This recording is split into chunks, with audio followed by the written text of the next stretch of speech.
Расскажите, пожалуйста, про свои новогодние традиции. Как какие? Телевизоры, сон и все. А какие традиции у стариков могут быть? Стол, елка обязательно, Дед Мороз, Снегурочка.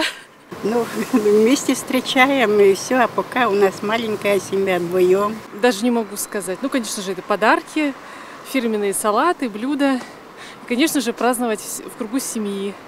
Это традиция, это обязательно.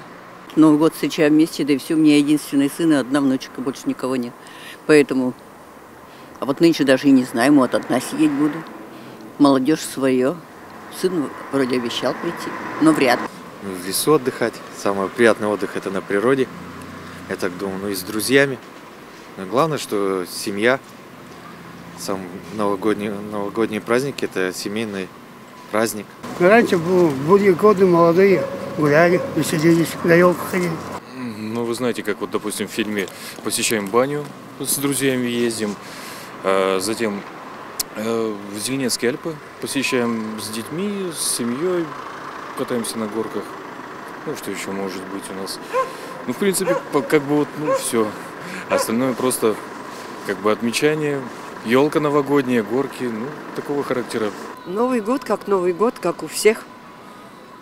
В 12 часов встретить. Сидеть дома с семьей, отмечать. Выйти погулять. Выпить бокал шампанского. Сходить на елку. Ну, каждый Новый год, 31 числа, я с друзьями отмечаю это событие в бане, в нашей городской, номер 4. Мы пьем сок и слушаем послание президента и ожидаем, что все будет хорошо. Новый год встречаю в храме Божьем на ночной службе. С семьей, у елочки, как положено. Ездить в деревню бабушки. И там есть такая игра, переодевалки называется. Не пугайте всех.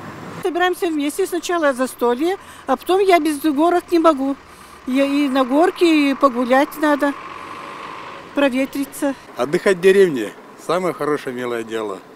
В лесу у елочки или на рыбалке. Встречать в кругу семьи, ходить в хороводы вокруг елки, навещать родственников и дарить подарки.